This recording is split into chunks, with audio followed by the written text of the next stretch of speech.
Yeah, it's really cool today that we have Carina Kom.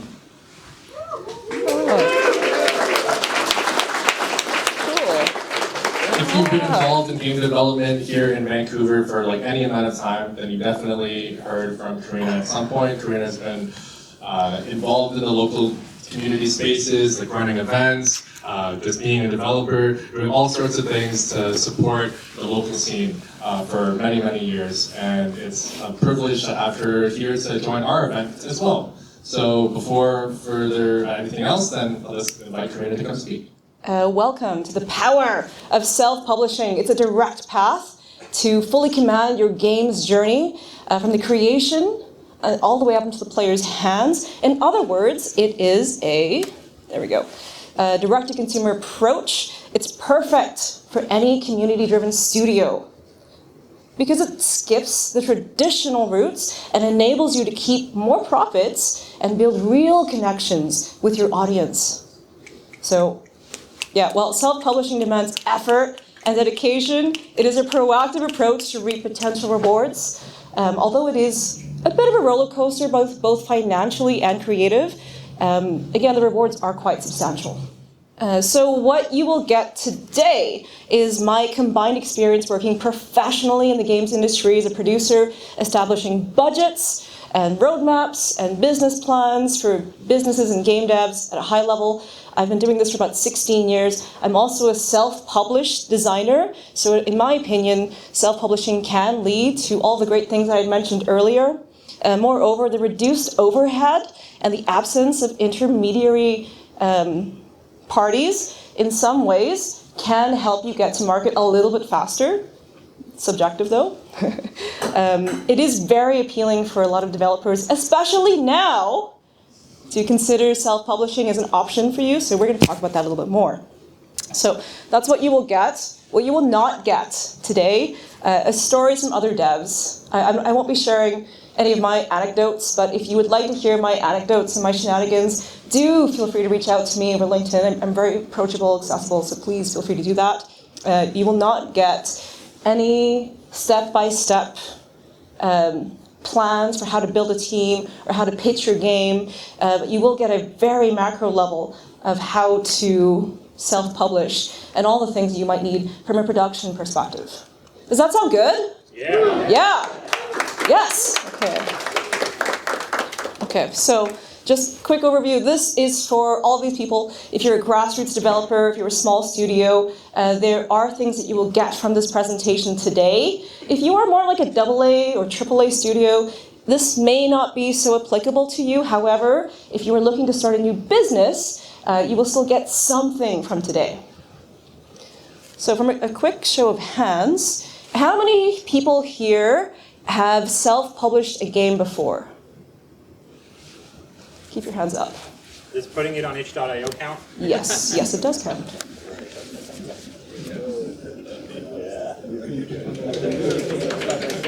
Woo! Okay. And how many of you have participated in crowdfunding campaign for a video game?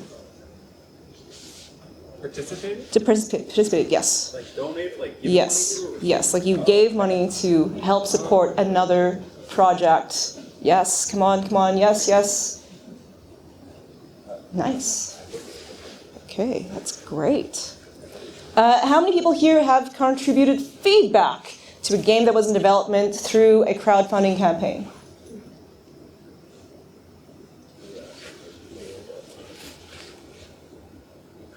Okay. Cool. Do you mind if I pick on you? What was your idea? What did you contribute to that game? Positivity, really. Positivity, I like it! Yes, we need more of that. Ooh, I like it. Okay, last question, then I'll actually do the talk. How many of you have purchased a video game based on community sentiment or a friend or a peer who's... Yeah. Cool, that is cool. That is very cool. All right, cool. So again, my name is Carina Kom. I'm on a mission to elevate the Canadian talent force here because I believe that this industry is thriving here. I'm an executive producer where I often can be seen charging forward in multiple productions that excite me. I have leveraged my skills in event organization in the not-for-profit spaces like Diversity in Games, woo, PvP Guild, Double Woo, and Vancouver Game Dev Series.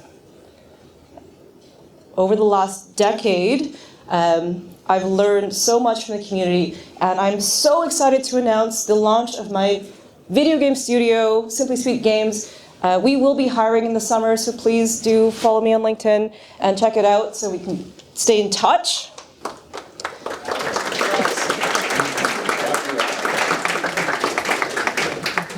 No big deal. Just doing a thing. Alrighty, folks. Step into the realm of self-publishing, where you are the master of your game's destiny with digital platforms like Apple and iOS, Steam, and itch, and also funding powerhouses like Kickstarter or Indiegogo. Your game can go global from day one. Self-publishing eliminates the need to navigate a publisher's schedule, allowing you to release according to your own timeline. And furthermore, as we mentioned, it can also be a faster route to market as well, if you know what you're doing, and we're going to go into it today. You launch on your own terms, you respond directly to the community, you understand how to shape your game towards your community, and so forth. Ultimately, this might be a good option for you. So if anyone is considering being a self-published developer, now is a really good time to do it. In a world where there are over 3 billion gamers, how does your game break through the noise as a self-published game developer? One key is to understand what are the resources available to you. Oh, thank you. That's service. I would recommend, if you're about to embark on this journey, is to kind of design your life as if you're about to run a marathon. So you need to know the ebbs and flows of yourself and your boundaries, as this is not a ride for the faint of heart. With all of these resources available, before you start your journey, I would highly recommend that you dive into your genre. You understand your niche. You build things that offer maximum value of joy to the effort that it takes to create them. So here are some available resources right now that you can go ahead and look at infographics, listen to podcasts, try to understand the market that you're about to enter. Platforms like Steam and itch, they aren't just launch pads. They're also wealths of information. So use it. Social media as well. It buzzes with player preferences, and by understanding where your players' desires are, you can identify a niche or a gap in the market very quickly. So again, leverage this data. Don't just follow the trends. Try to foresee them. Think about where things are going. Whether your audience are young or older or diverse, neurodiverse, try to understand, above all else, what makes this fun for them. Some key questions you might want to ask yourself too, as you're looking at all this amazing data, is what distinct features does my game offer that can't be found in any other game currently? What steps have I taken to ensure that my game world and my environment offers an unparalleled experience in terms of immersion or interactivity? Looking at the technological innovations in my game, how do they contribute to create a unique gameplay experience that sets a benchmark for future titles? Make sense? Good. I see some nods, that's good. Also, as a video game producer, and as many of you here, not just video game producers, know, I can't emphasize the power of community. It's the lifeblood of what we do. Just like here at the Vancouver Game Dev Series, we wear multiple hats all the time. And there are multiple layers of people who can help us to understand the different roles that we have to play inside of our community. There's a concert of voices that shape our games and cheerleaders who amplify our stories. Platforms like Discord and Reddit and Twitter, they aren't just social spaces. They're roundtables for feedback. They're testing grounds for new ideas. Content creators can also be found just about everywhere through YouTube and Twitch. And you can turn one single gameplay session into a new wave of players. Together, we thrive when we share wisdom with our peers. Don't think of the other studios as your rivals. Think of them as your fellow indie devs, your allies, who can support and provide opportunities for visibility. We can share our knowledge about where to find resources, how to get tax credits. And we can do that just by attending game jams, by coming to events like this, and by networking in all the opportunities, all little niches and nooks and crannies of where game developers lie. Here's another list of where you can find, this is just in Canada, and there are dozens more that I couldn't fit onto this page. So you can find lots of information and join all of these amazing communities, and they're right here in our backyard. Okay, so we talked about why would anyone be a self-published developer? Why would I choose to go on this roller coaster? Because there are risks as well. This is a arduous journey sometimes, but there's opportunity at the end of the road. In a high-stakes startup environment, the risks are very real. One of the biggest risks when starting a new game studio are the founders. The founders might leave.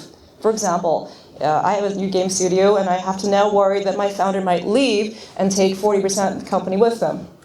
Right? That is one of the biggest reasons why we fail, is the founders don't get along in the long run, because this is a really difficult thing. It's like having a baby. Starting a family with someone that you want to do business with, and that is very difficult. I myself sleep like a baby. After becoming a game studio startup, I just cry myself to sleep.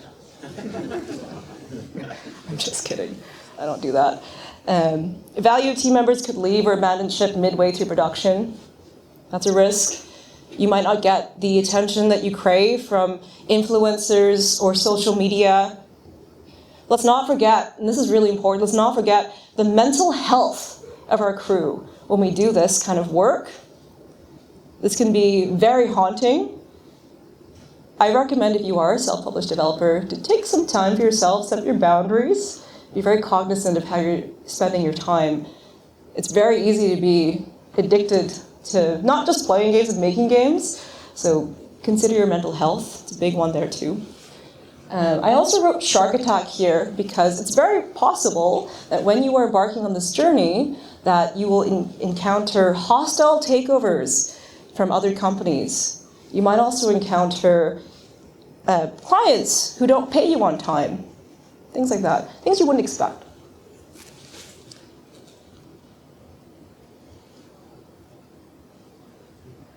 All right, so stay sharp, everyone. But let's talk about something else for a minute. How do we debunk some of these risks?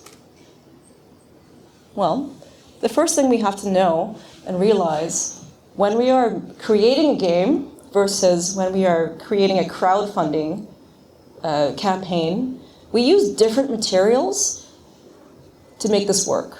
Now, there is some overlap from what you make in the game and what you will put onto your crowdfunding campaign. The idea here is that the game production is bespoke to just your game, to making it look good, feel good, play good, versus your crowdfunding materials. On the other side, this is more for pitching your game. This is more about marketing. This is more about understanding your target demographic and who you will be speaking to. So you'll see some overlap there too. For more examples of studios who have successfully crowdfunded, I highly suggest you go take a look at these games. One of my favorite games happens to be on this page, but I won't say which one. If you're unsure of what kind of materials you might need for your crowdfunding campaign, take a look at these. These games have done it really well. And there are hundreds of more that can't fit onto a slide, so please take a look. All in all, what I'm trying to say, when we think about the materials that we need to be a self-published game developer, think about how to be intentional. A lot of times, the materials that you create for your game production can also be used for your crowdfunding production, which can also be used for your social media, which can also be used for your pitch deck. So be intentional. Speaking of pitch decks, unless you have $1 million in your bank account, you are very likely going to need to pitch for money. You can do that through crowdfunding, or you could do that through going the VC route, the angel route, friends and family. At some point, you will need to find a way to get some money into your production. And I challenge everyone to really consider, as you are creating your pitch decks, am I looking for money for my game, or am I looking for money for my game studio? There's a big difference there. Has anyone here received funding from investors or VCs, friends and family? Nice, okay. Woohoo! Way to go, Cole.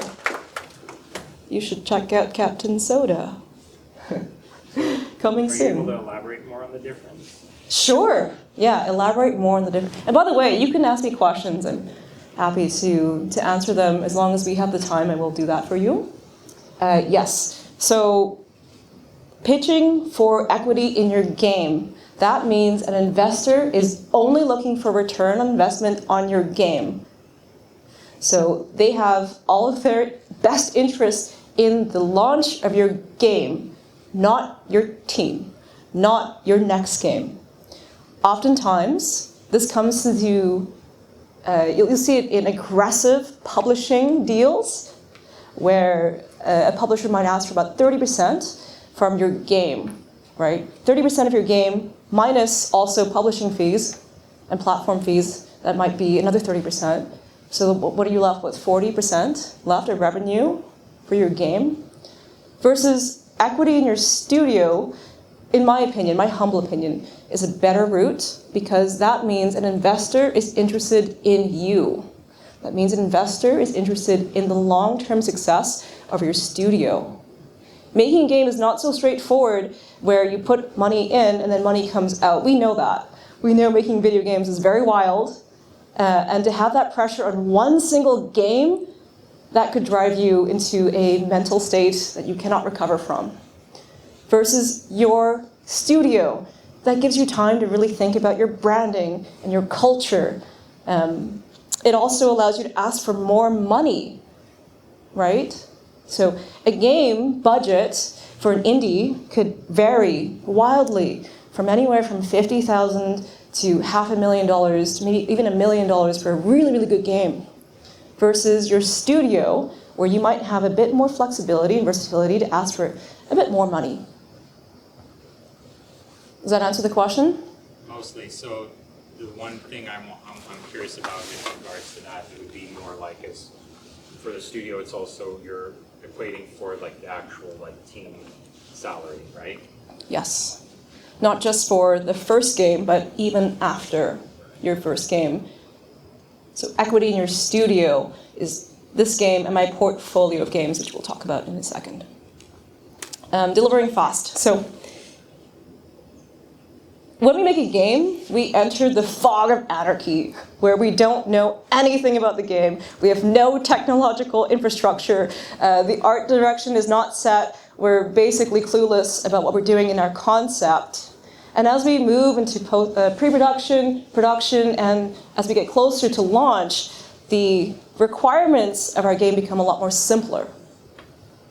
You see, as we get closer to launch, we start understanding more about our game, we understand more about technology, we drive better with our team, and as we are about to ship, we should be like 90% ready to understand what are the unique advantages of our game. Now, any seasoned developer will tell you it's not so simple, but my point is, when you cross that barrier from anarchy to simple, you learn a lot, you deliver fast, and you poise yourself to do it again.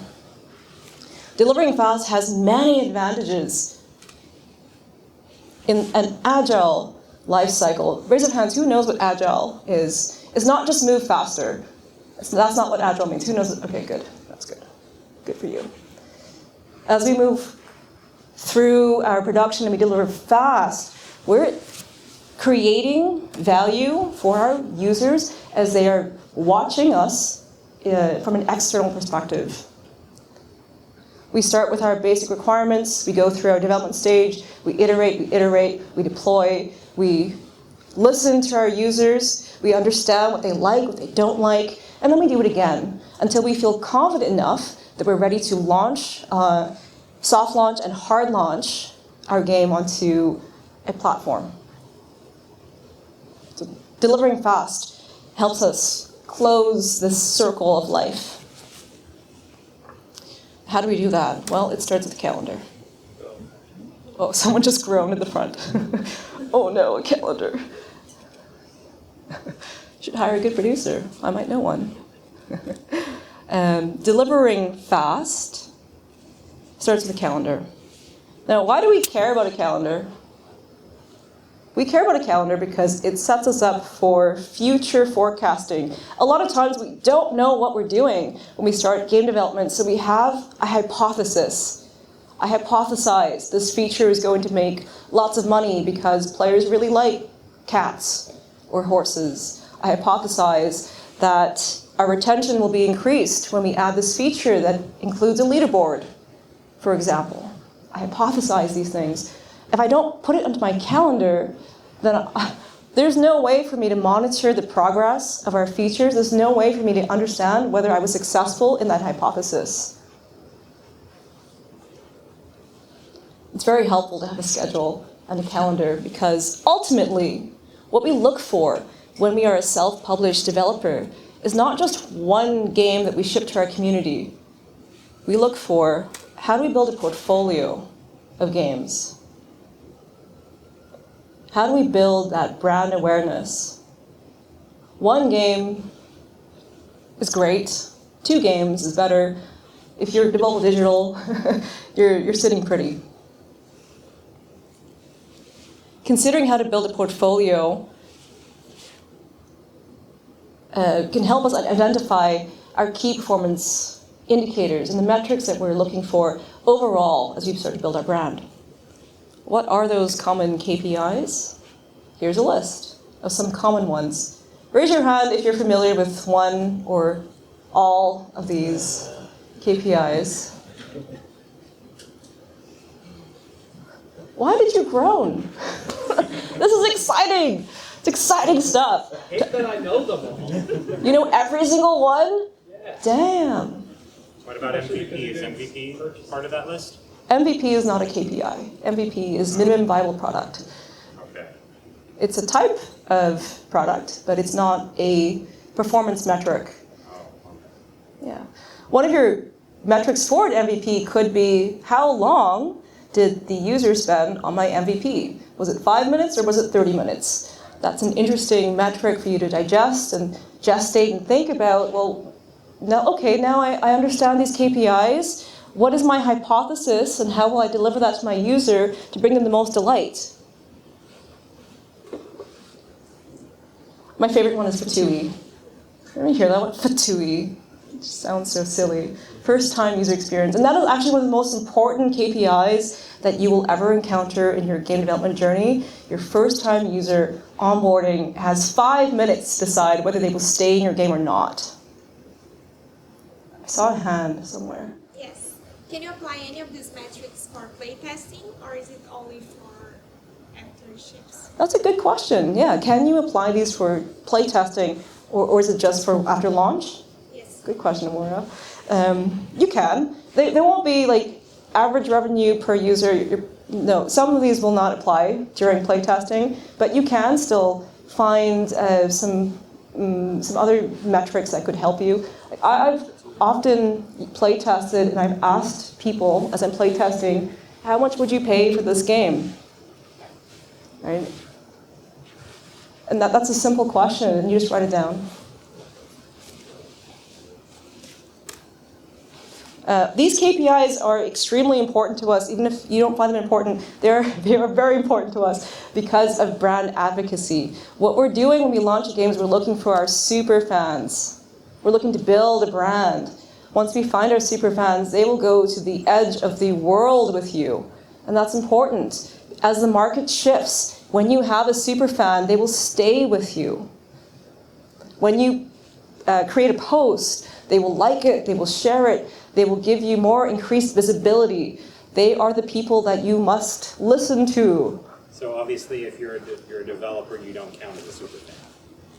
That's kind of a hack. Yeah. I mean, I would hope that you are a fan of your game, your own game. And if you're not, I would question why.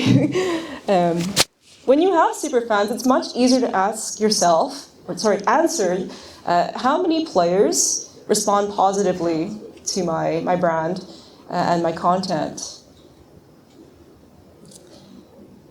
By sustained investment to the brand, what financial opportunities might present themselves through my super fans? How many players remain loyal despite market changes?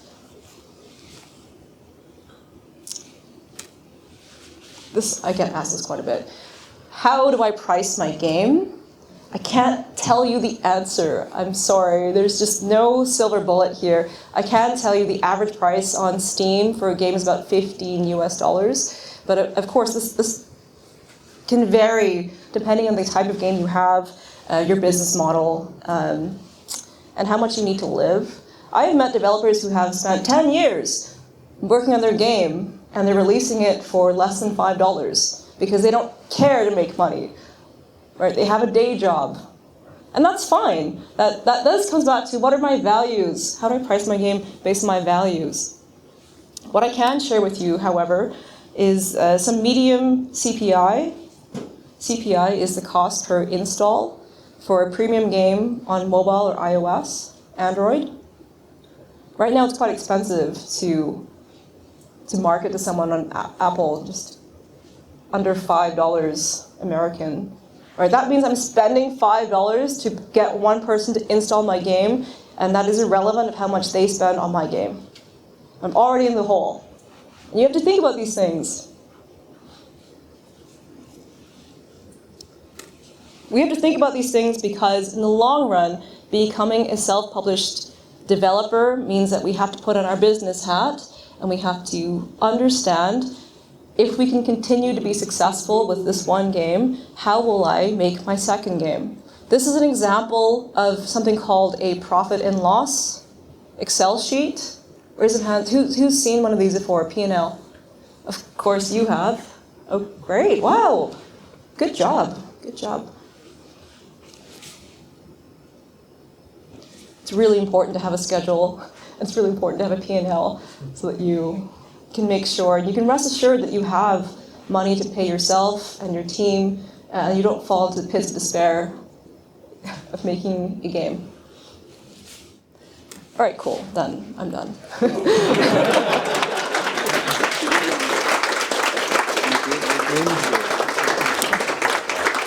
Thank you, Carina. And yeah, Q&A time. So if you have a question, put up your hand and I'll come around with this mic. Hey, it was a great talk, thanks. I was kind of curious about, like, I'm familiar that your KPIs and metrics are quite different for mobile versus something you would sell on Steam. Like, can you elaborate on that? I don't really know what that difference would be, so I'm curious to know a little more about it. Yeah, that's a good question. There will be a lot of overlap between mobile and PC. I would say largely, by and large, they are more or less the same. You might be looking at some performance metrics and crash metrics on your PC more than your mobile, because the devices can host better quality games at this time. In the future, might change.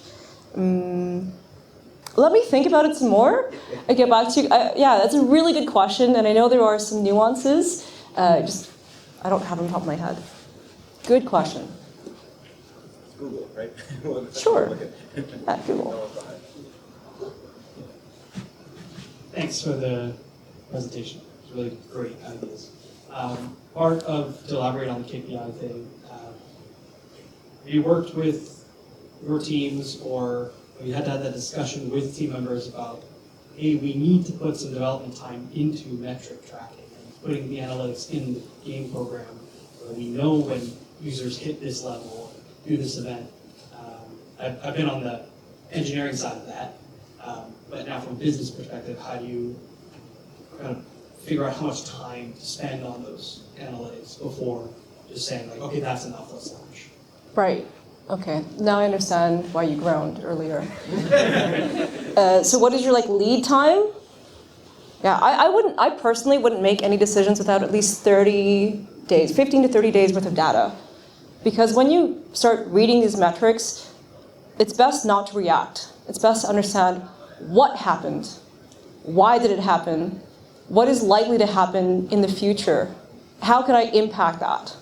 So if you go through that flow and you ask yourself those 4 questions, and you see the data, and then you start tracking based on your hypothesis, I would say the lead time for that should be about 15 to 30 days. So don't panic if you see your retention is plummeting or whatnot. Just stay cool, stay frosty, and ask yourself, what is happening and why? Thanks. And just one second part to that, to get your answer as well. Let's say you haven't published the game yet, and you're in the development stage, and you're trying to polish up the game, finish things up, and then you realize, oh, wait, there's no analytics. At that point, kind of where do you look to hit the key metrics of your game? Right. Yeah, if you have no analytics, that's fine. Everyone does things their own way. But there are some basic metrics that you can glean. Like Steam will offer you basic metrics that can help you, like wish list, for example. That's a good metric. Wish list to paid players, that's another metric. And you don't have to do anything to get those kind of insights.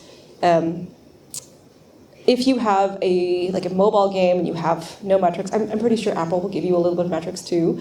It's really good practice to have something, even if it's just a Google Analytics board that tracks where does the user come from, what language are they speaking, right? Those are metrics that can help you identify, oh, I didn't know that my game does really well in the Philippines or does really well in Germany or things like that. I just want to come back to this KPI question. It is a very nuanced question because every game will have its own set of features. And so you want to be tracking your KPIs also based on those features. So for example, I published a card racing strategy game last year, and one of my KPIs was how many people are finishing the complete race. At what point during the race do they quit? At what point of the race do they use this card? And those are very nuanced KPIs that only you will know as a developer.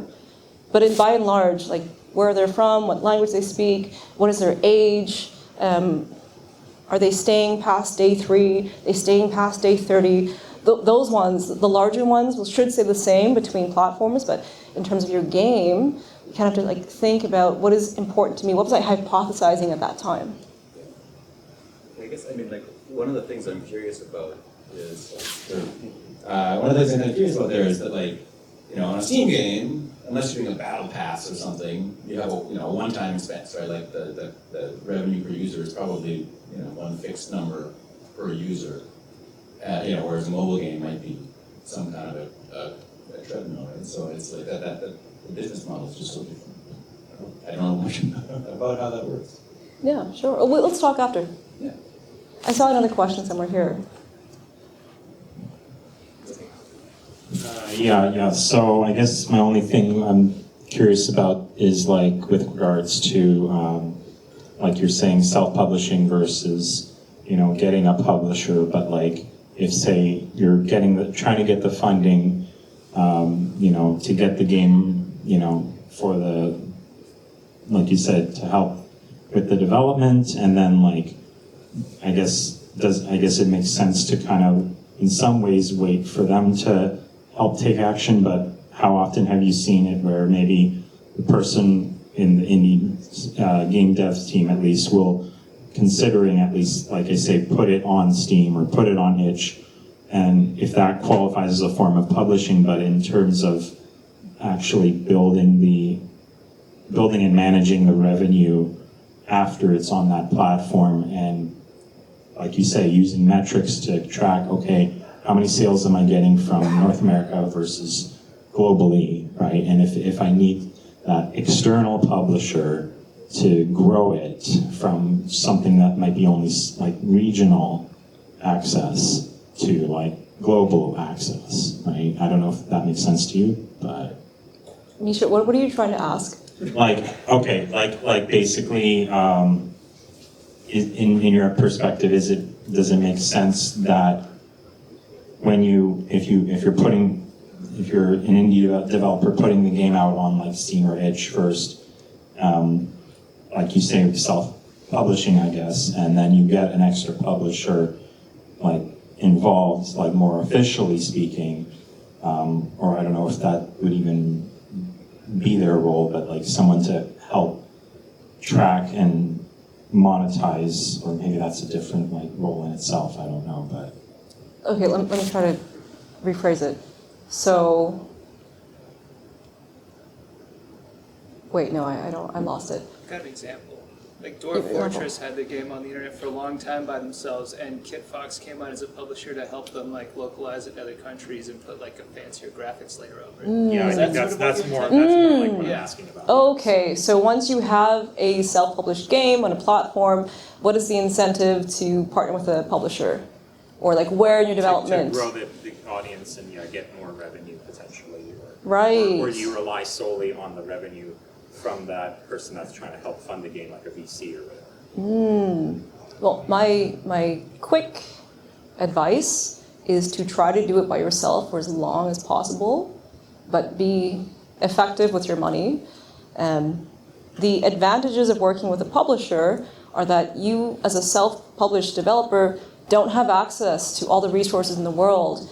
You may have a small team, and you cannot allocate capacity from your team to do marketing and to do localization. In that case, it would make sense to partner with someone who has those resources, because a publisher like KitFox could be your friend, right? If you find the right publisher who aren't sharks, then you could potentially have a very amicable agreement. And then I assume like having those early stage, alpha beta customers would at least help grow that quicker. Yeah.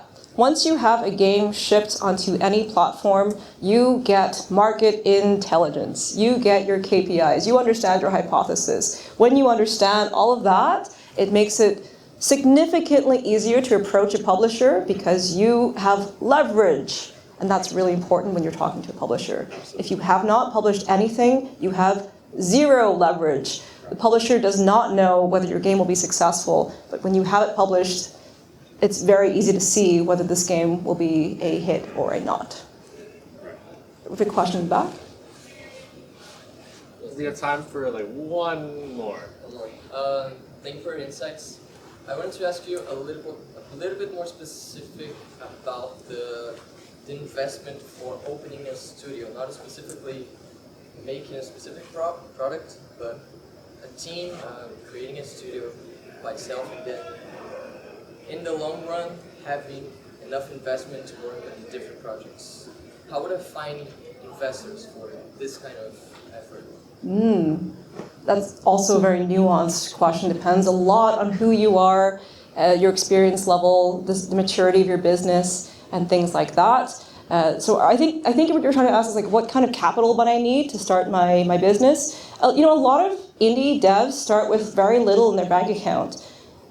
I think you might hear from our good friend from Chris Barassa, who publicly says, I had $25,000 in my bank account. Sorry if that's not public knowledge, but I read that on your LinkedIn, so I'm sharing it now. And that is a reality. You may not pay yourself for a long time. The startup meme of eating ramen noodles is true, right? In Silicon Valley, you will meet many people who eat ramen noodles because we have limited access to funds, because we are trying to do this without accepting any funding from a publisher or investor. That is our goal, to self-publish and retain complete creative freedom and control financially in our products. Now, for you, being a younger person, maybe you don't need health benefits for a little while, and that can cut down your costs. I wouldn't recommend it, but it might be what you have to do for a little while, right? Just to keep things affordable for yourself while you're starting up. Usually, if it's a team of like one person, you could probably get by with under $30,000 in a year. Maybe not living in Vancouver, but I know lots of developers who have moved to like the Philippines, right? And they're trying to stretch that dollar as long as they can, and that is viable. There's nothing wrong with that. So it really, I can't answer specifically how much money you need, but think about what you need to be comfortable and to protect your mental health. What do you need to support your team so that you don't have to lay them off in the future? Thank you. Triple A. Yeah.